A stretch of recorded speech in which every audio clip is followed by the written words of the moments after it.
There's a feeling amongst Liverpool fans and Premier League fans that maybe the boogeyman is up to his old tricks. Manchester City are on a good run of form right now in the Premier League at least, but are 12 points behind Liverpool. Can they?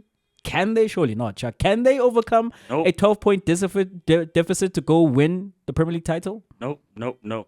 Because, look, one, there's still that PSG result that for me is there saying to me, these guys can't do it because yet again, 2-goal lead dropped, 4 goals conceded. And when you look at Kusanov, who was a debutant because Pep trying to fix his issues in defense, he has an error that leads to a Noni Madueke goal. So they still got issues there in terms of trying to rectify those things, right?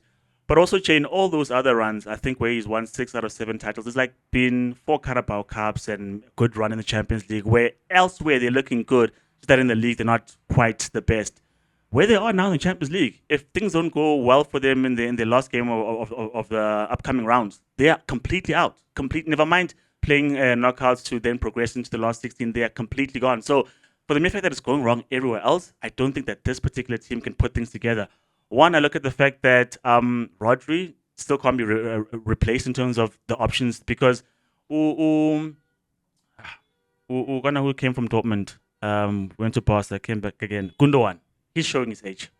When you look at the player that they got from Chelsea as well, I'm forgetting these players' names. He was injured as well. And so their midfield is quite a bit of a mess. And they've got Matheus Nunes as well, who isn't quite the best deputy for those particular players.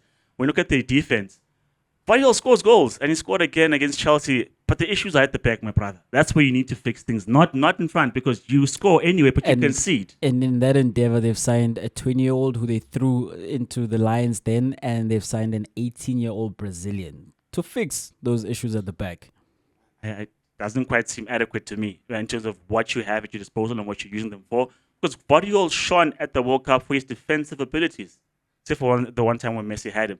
Apart from that, Jay, he wasn't signed to score goals every other week. And so he's doing that quite well. Like, kudos to him.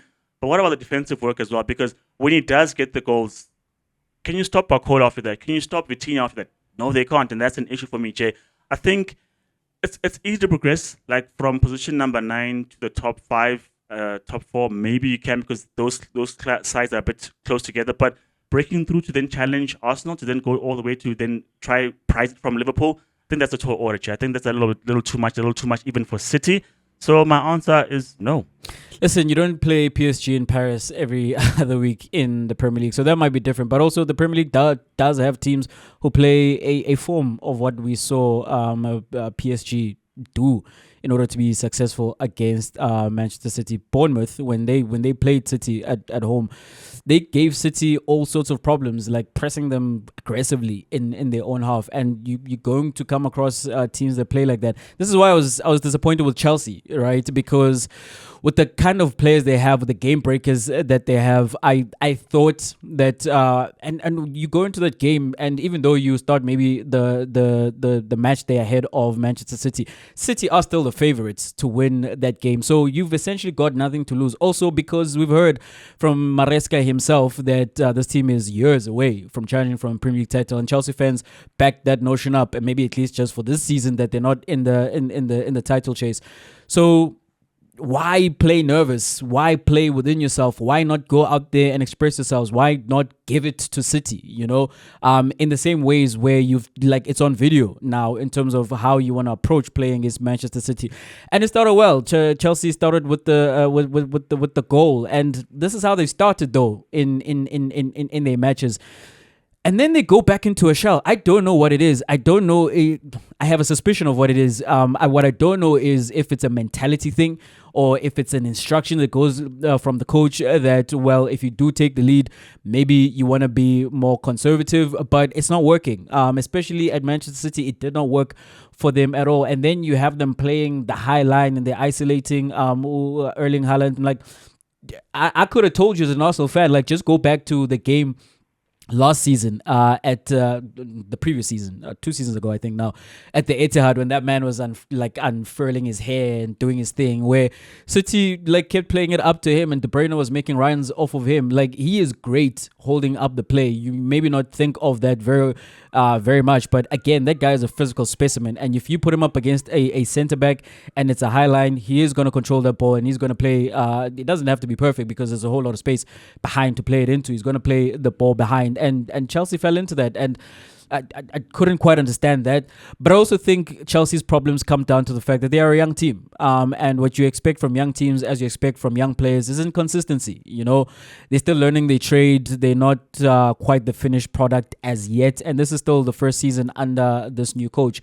And we've seen him from preseason make big choices. And also now at this point in the season, they had parted ways with Trevor Chalobah, and they have decided to go get him back because they need the defensive reinforcements, which is another issue, right? Defensively, they're not at the races. One, they absolutely need to get another keeper. Robert Sanchez's agent needs to be on the phone with other teams, because I will be shocked if that man is the keeper of Chelsea come the start of next season, because where the hell was he going?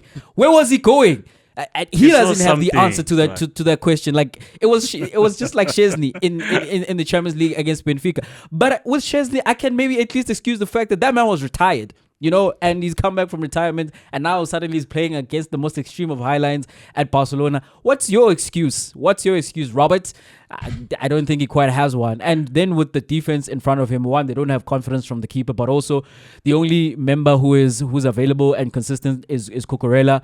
Colwill has been touted as the future in terms of Chelsea centre backs for a long time, but I don't think he's all that great, at least right now. You know, he's not John Terry, he's not Thiago Silva, he's not Ricardo Carvalho. I don't get that sense right now.